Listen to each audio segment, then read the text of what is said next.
The shingle hanging above the front porch at Jim Evans' place in Orford is deceiving. And that's on purpose.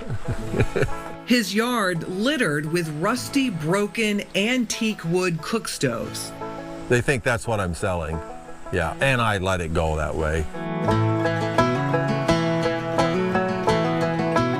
Old Glenwoods, Crawfords, and Atlantics dating back more than a century. Concealed from the roadside, his showroom. Even most of the people in this town don't even know what's inside that door. Which says something, because in this rural town of just 1,200 people, no one's a stranger. But before we venture beyond that door, a little about Jim. This is where it all starts. About a half-mile up the road from the showroom, Jim's workshop, in the middle of the woods. These barns and sheds filled with antique stoves in various stages of repair. Jim, who is self-taught, meticulously restores them to their former glory. Scrap iron junker brought that. It was missing everything. Many of the stoves here at Evansville Antique Stove Company were nearly lost to history. Jim hunts them down. Estate sales, old houses, even junkyards scattered all over the Northeast. His critical eye always on the lookout in the most unlikely places.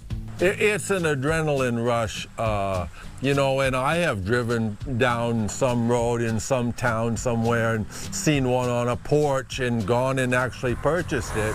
This Crawford stove from 1898 was plucked from a home near Pelham.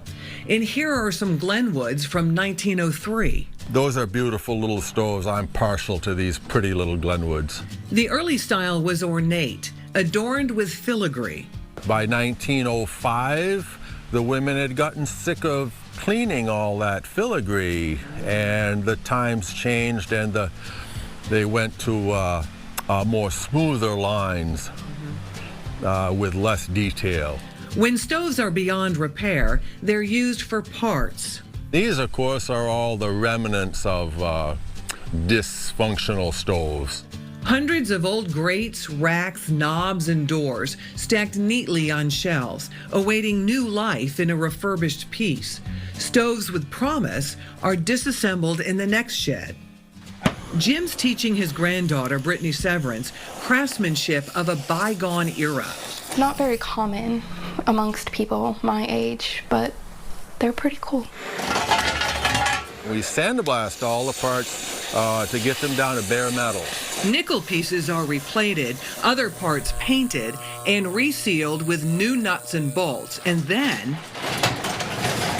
reassembled and returned to their original splendor.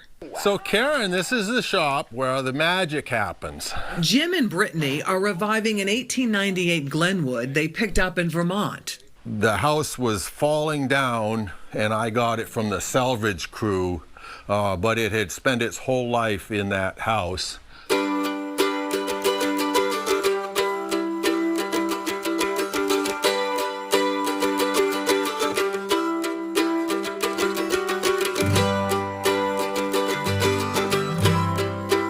This makes it airtight. It acts as a glue. The process is long and laborious. Jim puts 60 hours into each stove. He's one of only a handful of people in New England practicing the trade. Everything look all right? You want to hit it with the hammer? Brittany is a strong apprentice at her grandfather's elbow during days off from her job as an architectural designer. Look, we're going to put the end shelf on. I'll see if it fits, Brittany. Okay. Oh, look at that. Perfect fit. Like a glove.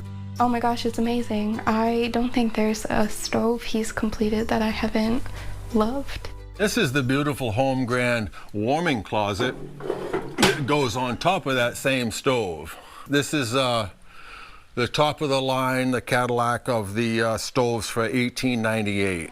The finished product, a major transformation.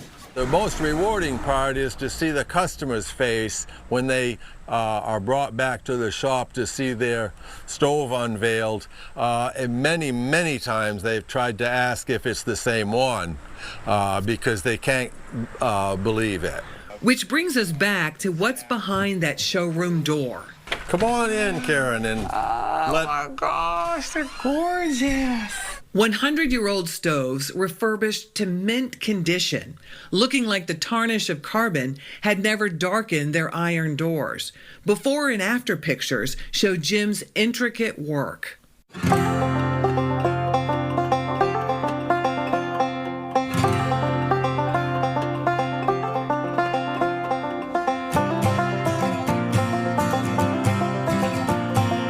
While these refurbished stoves are fully functional, they're in demand as showpieces, burning with nostalgia. they like them because their grandmother had one.